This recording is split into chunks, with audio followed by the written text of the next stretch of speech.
Hello，大家好，我是马丁，这是阿俊。我叫阿俊。今天是大年初10，今天阿俊呢请我过来喝2杯，正好呢我过来采访一下他。我先跟阿俊干一杯。好，来，新年快乐！新年快乐！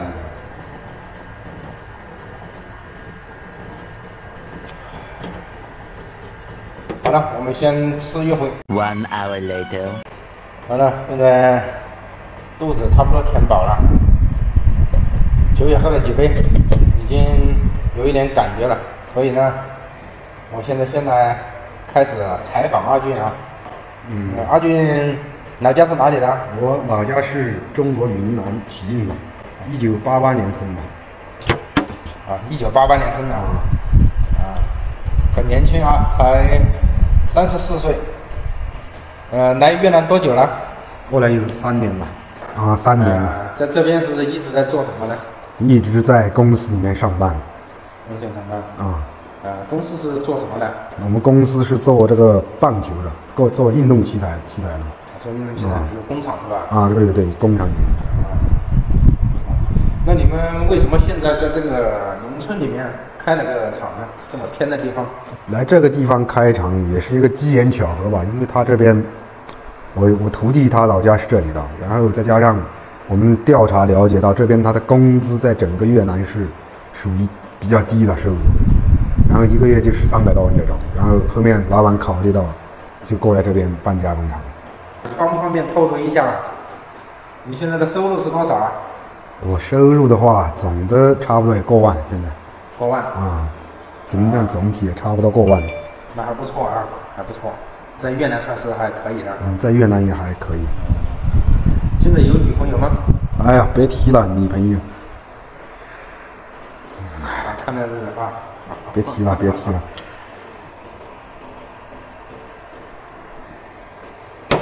哎呀，我也不知道还有什么这个难言之隐。刚一提到这个女朋友呢，就干了越久。等会呢，我还是希望阿俊呢，向我们来吐露一下他的心声。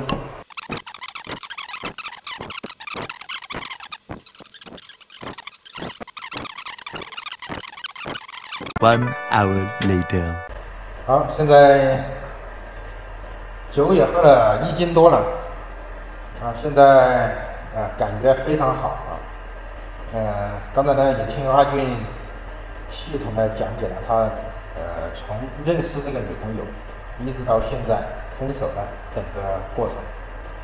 那么呢，现在我希望通过我简要的几个问题呢，让我们来回顾一下他的这段经历，也方便大家的理解，好吧？好，我的第一个问题呢就是，你们认识多久了？1年。1年。大部分的时间是住在一起还是分开的？分居，真正在一起就是2、3个月。真正在一起就是2、3个月，是同居吗？也不算同居，就是下班了见一下面，然后聊一下自己的想法呀，然后对以后的规划呀，也就这种。聊的还是挺深入的聊的人生的规划。对。说明呢还是真的是冲着结婚去了。是冲着结婚去的。那么从头到尾，你一共给了他多少钱？总的2亿多叶盾，就转账的都是1亿6左右。那还有之前给他的。给了现金。现金抛开现金的话，光转账都是1亿6，有记住的。所以2亿左右的越南盾，相当于5、6万人民币。对。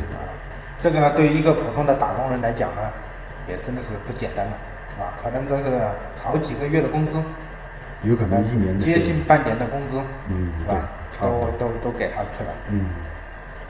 泡汤了。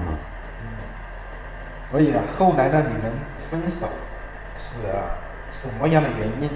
就是哪一个是主要的原因促使你们分手的？主要原因分手就是我跟你讲的，今年过年去他家，我去他家的目的也是看他想不想和我结婚。那过年发生的事情你看，一去他家，手机手不离身，一直在聊天，跟这些男的发信息这样那样的，晚上的视频，然后他把我支到他姐姐家，说白了他就是把我支走了。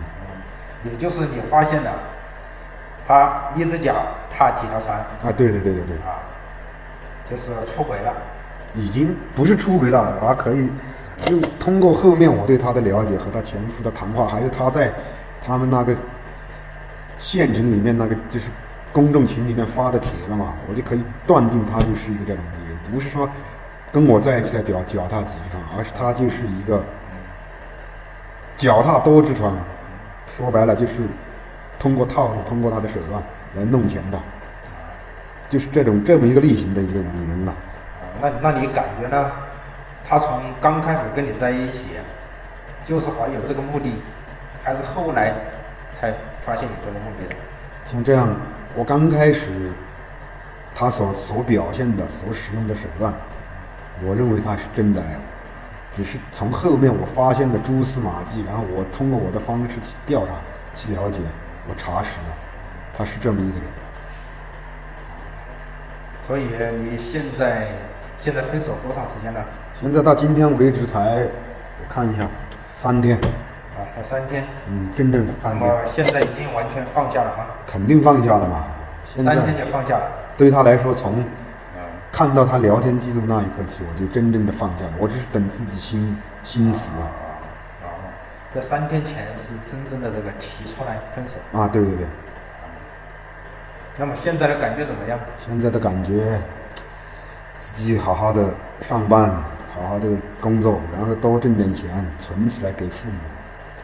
那后面还有计划在越南再找一个女朋友，发展成为老婆吗？没想过了，在越南这边不敢想了，真的不敢想，不敢想了。回国。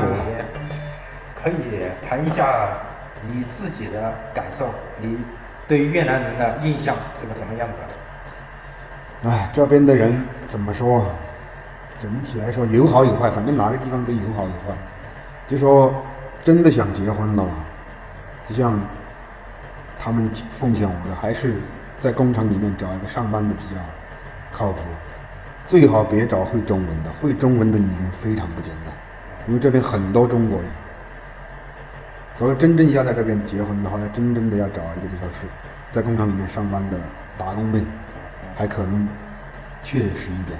但是说到最后，用我现在了解的来看，即便是找到一个合适的，你以后想带她回去也不那么容易。即便回去生活你还是要顾虑的。对。所以说这边就说有好有坏，反正我可能我是遇到这种专门玩弄你的感情，然后想办法榨干你的女人。那么你对这个现在还有在我们国内啊，有很多人找不到老婆的，有很多人呢都想过来找老婆，还有呢本来现在已经在越南的人，他们也有这个打算，想在越南找一个老婆。你对这些人有什么样的建议吗？也不敢说什么建议啊，我的想法就是量力而行一句话。你不管是在国内想过来找也好，或者你在这边打工也好，根据自身的情况，你能接受到什么程度，量力而行。你国内的过来要找，你找一个回去，能不能拴住他是你的本事。你在这边要找一个，你能不能留住他，跟你一辈子过日子也是你的本事。我只能这样说，不能说是因为我现在这种分手被人骗了，我就一竹竿把人家打死，对不对？这个地方有好有坏，也有勤勤恳恳、吃苦耐劳的那个，也不说是全部都是那种坏心人。这就是你对这个想来越南找老婆的中国人的一个建议啊。对，反正就我的一句话，量力而行。量力而行，量力而行呢，也就是看缘分了啊，看缘分也是，还有一个就是自己的承受力、自己的经济条件，这都是前提，这都是基础啊。越南他们说，虽然说结婚不像中国那样什么这样彩礼那样子，但是现实的问题你们一定要考虑清楚。现实什么问题？结了婚以后你要怎么过日子？你要怎么生存？你带回中国以后你要怎么和他相处？你要怎么和他生存？最关键的问题，越南这边是属于你也个清楚母系社会，对不对？母系社会啊，你清不清楚？就是母系社会，很多东西就是结了婚以后，我们这边也有好多朋友结了婚老婆都是以娘家为主，还有嫁到中国的有些就是，如果说父母让他回来，他会义无反顾的回来。现在好像好多视频也都看到，你说嫁到中国的女人，嫁了再几年，因为父母叫她回来，她又回来的，这种都有啊。这边所以说是一定要搞清楚越南是属于什么状况。对，我现在算是损失一点小钱，还没结婚，结婚就真的什么都废了，就真的人财两空了。所以还是想想出来打工的兄弟们，还是想想自己的父母，想想自己国内的家人，想想自己曾经出来的时候立下的豪言壮语，那怎么去实现承诺啊？不要想着越南贫穷，你们在网上说的越南贫穷什么落后，太片面了，真的太片面了。你过来像我们在越南2、3年的亲身经历就知道了，越南现在不是你们眼中的越南了，最基本的。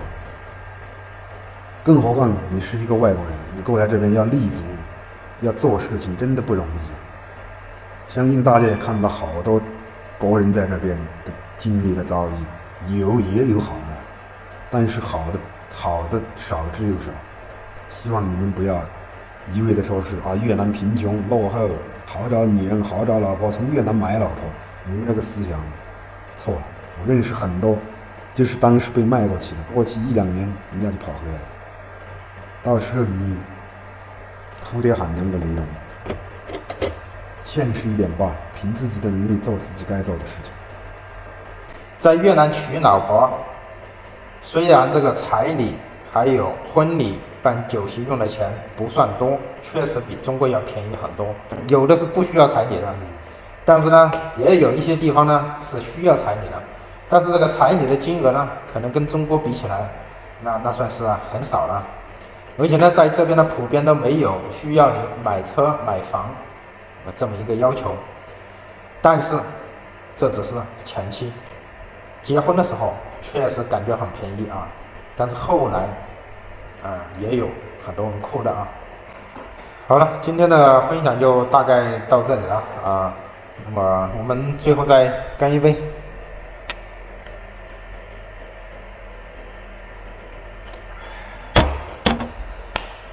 好，今天的视频就到这里了，谢谢大家。有兴趣的朋友关注加分享了，下期再见。